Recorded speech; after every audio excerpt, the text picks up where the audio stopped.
So we're reading this morning from Matthew, starting to read from verse 18. This is how the birth of Jesus, the Messiah, came about. His mother Mary was pledged to be married to Joseph, but before they came together, she was found to be pregnant through the Holy Spirit.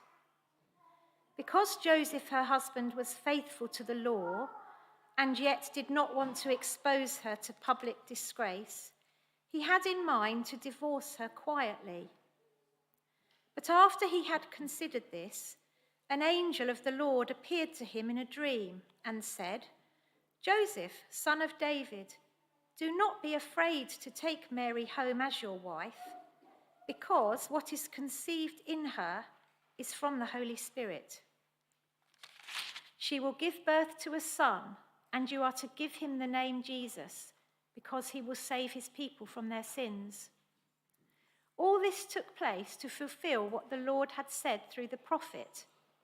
The virgin will conceive and give birth to a son, and they will call him Emmanuel, which means God with us. When Joseph woke up, he did what the angel of the Lord had commanded him, and he took Mary home as his wife. But he did not consummate their marriage until she gave birth to a son, and he gave him the name Jesus. Whether you're here this morning and you would say that you're a believer or you're an atheist, I think it's true to say that regardless of where we stand from a religious perspective, many of us are drawn to Christmas. Because the reality is, for many of us, our whole lives have been built around the idea that it is the most wonderful time of the year. For what other month, for 25 days, if you've got young children, do we think it's a good idea to give them a bit of chocolate at breakfast? But we do it at Christmas. Then there will be presents and there will be parties. And later today, a Christmas turkey, not chicken, turkey, will lay down its life for your family's pleasure.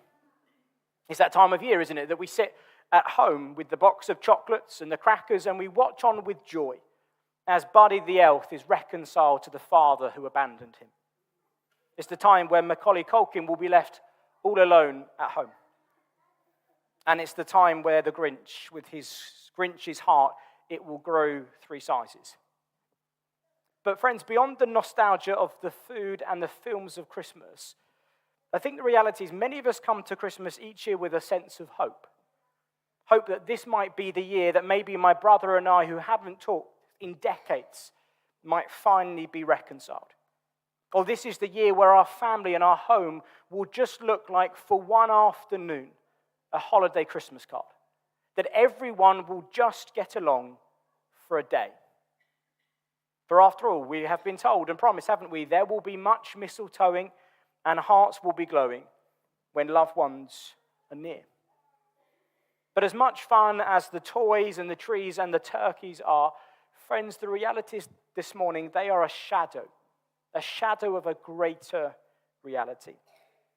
And so for a few moments this morning, I want to shift our focus away from the shadow of Christmas to see the very substance of Christmas, to see what Christmas is really all about. And I want to do so by considering one of the verses that Leslie kindly read for us a moment ago.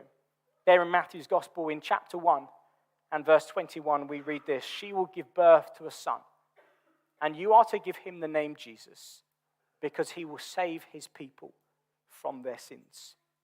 2 points this morning that bring us to the very essence of Christmas. And the first thing I want us to see is that Christmas is about a promise. The promise of Christmas. If we played that word association game with Christmas, I'm sure if I threw that word out to you, you might think the star or the manger or the shepherds or Father Christmas or the Christmas cracker. But I doubt many of us would think about the word promise. And yet at its core, that's what Christmas is all about. Christmas is about a long-awaited promise, a promise that stretches back through the centuries. If you know anything of the story of the Bible, you will know that in the very first book of the Bible, in Genesis, God creates a beautiful world. Everyone lives in harmony with one another. They live in harmony with the world, and they live in harmony with God. But in the midst of that beautiful world, humanity turn away from God. They rebel. And yet, in the midst of humanity's sin, God sets a promise into place. In Genesis chapter 3, verse 15, God promises something. It's what theologians will talk about as the proto-evangelion, the first promise, the whisper that God will one day push back the darkness of the world. The shadow of death that now loomed over this world will be one day dealt with. And so there in the Garden of Eden, in the midst of humanity's sin, God made a promise. In Genesis 3, verse 15, he says that one will come from the seed of that woman, and although the serpent, the ancient enemy, would bruise his heel, one would come who would crush the serpent's head, who would put to right all that went wrong in the fall. And so from that moment through the rest of the Bible, that is effectively what we see taking place. A plan being brought about to bring someone who would come to crush the power of the devil, to restore the world to how it should be. And so if you know anything of the Bible, you will know of Abraham, and there in Genesis 12, God made a promise that he would be a blessing to the nations. But in that, we are not knowing that God is promising that this serpent crusher, the one who would put the world to right, will now come from the family line of this man Abraham. And he will bring a blessing not just to one group of people, but to all the nations. In 2 Samuel chapter 7, we realize that King David, his descendant who will come from his line, will be the one who will rule and reign forever. And so throughout the Bible, from Genesis chapter 3 all the way to our passage that we read, the prophets of old whisper promises about the one who would come. It's longed for by the people. And then that day in Luke chapter 2, on the hillside of Bethlehem, the angels are proclaiming to the shepherd, the promise is finding its fulfillment. The Savior has now come. Indeed, as we read those verses, Leslie opened up in Matthew 1, we see that not only do we read about a baby being born, but we read that this is a baby in fulfillment of a promise. Back in the book of Isaiah, in chapter 7, God made a promise that one would come. And so from Genesis chapter 3 all the way through the Bible to Matthew 1, what do we see happening? We see God is at work.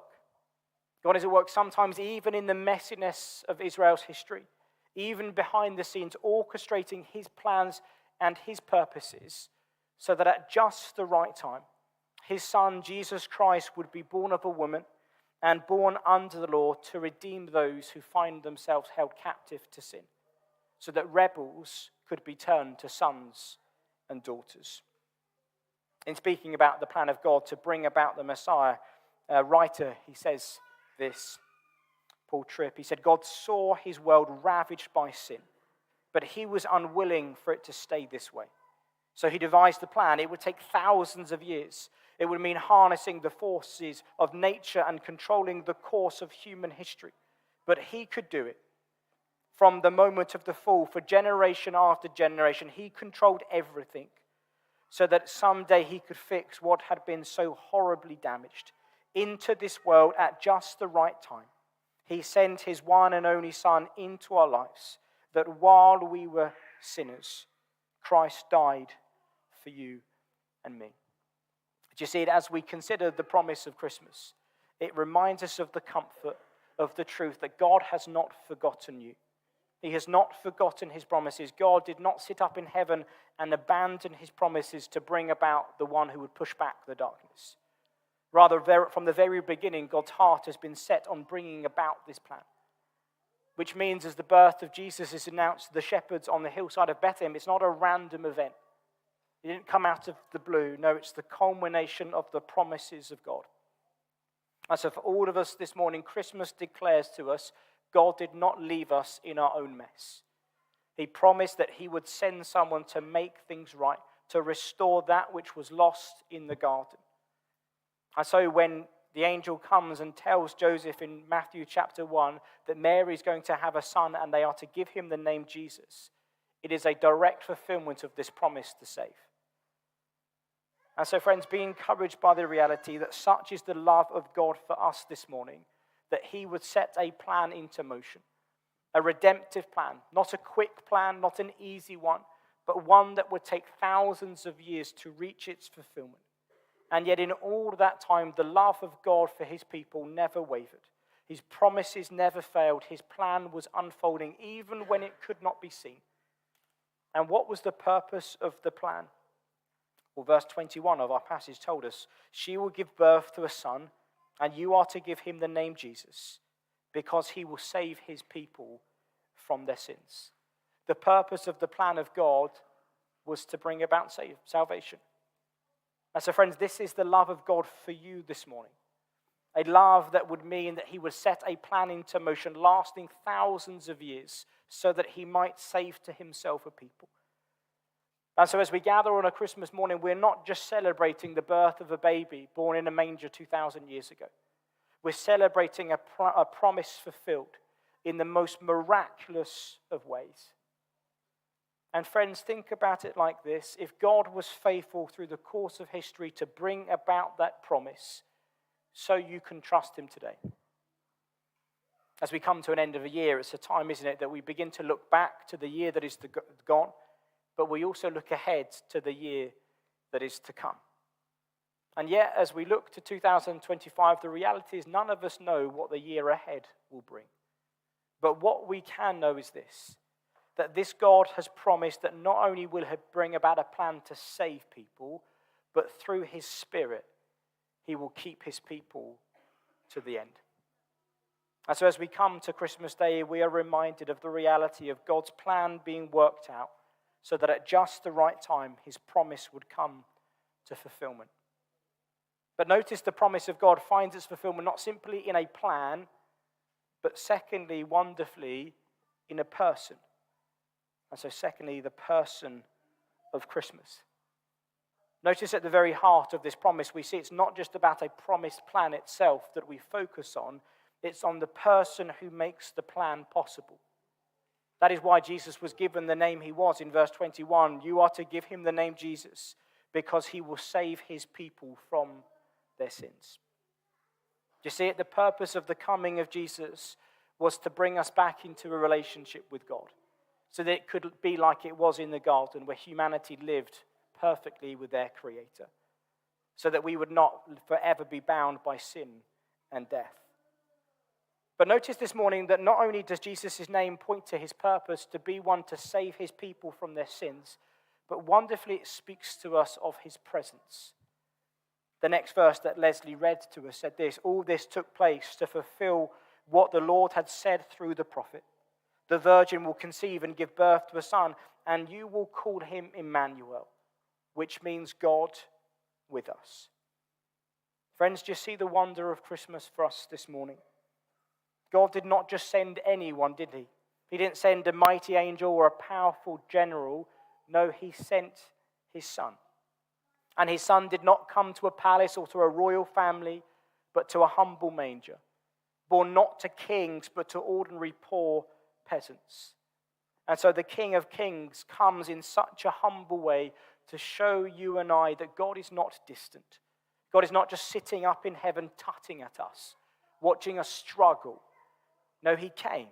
He stepped into our mess. Eternity and humanity combine in the person of Christ. My friends, when you stop and think about that, when you let the reality of the incarnation, God coming to dwell amongst us, sink in, do you realize how incredibly comforting it is for us? We live in a world that so often feels distant and disconnected. We're known by thousands of people on social media, but only a few really know us. And yet notice here, God is inviting us into something more than just to be a Facebook friend. God is inviting us into a deep and personal relationship with himself. But do you consider the wonder of it with me this morning? God did not just send a message, did he? He sent himself. This is the greatness of Christmas. It declares to us this morning that God is not far off. He's near. He's with us.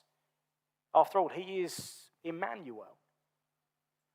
And so the wonder of Christmas is that the heart of God has been so set on redemption, so set on saving you and me so that we might dwell with him, that Christmas is a beautiful, profound proof of that promise coming to fulfillment.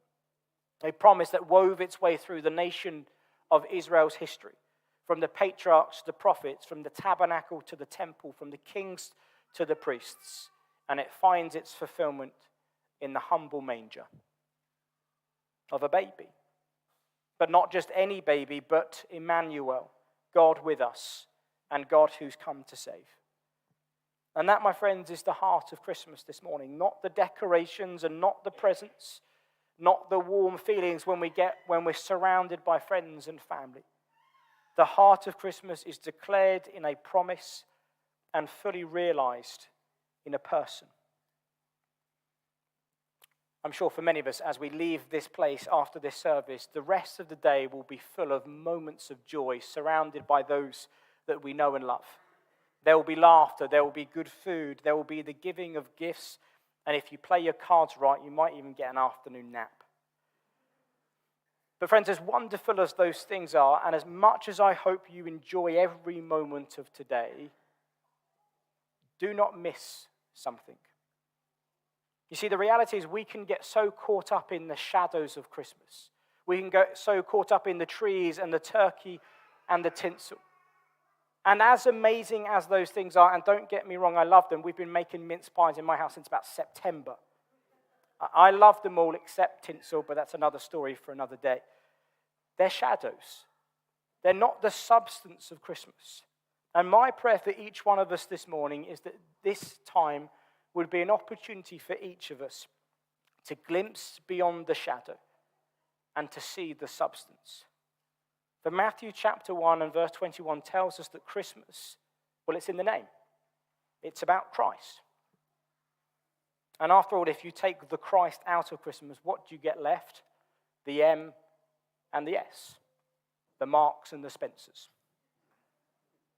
And friends, as beautiful, as wonderful as Marks and Spencer's food is, and it really is tasty, it will not fill the void in your soul. It will not satisfy the deepest parts of you. The stuff of this world, the things that we think will bring fulfillment, none of them can touch that wrestling you have within you.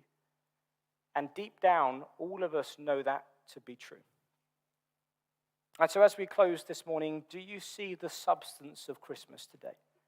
Are you able to take your eyes off the shadow for a moment to see the substance? And as you do you see the love of God for you? For such is the love of God for each of us this morning. Notice he did not simply just send a solution, but he sent his son. And that he would come in the flesh as Emmanuel. And he would step into a world in all the messiness of life. And he would walk the dusty paths of Nazareth. Why? So that he could save. And that is the wonder of Christmas. Not that just God came, but friend, that he came for you. That he came to save you. And may each of us this morning leave here knowing that truly for ourselves.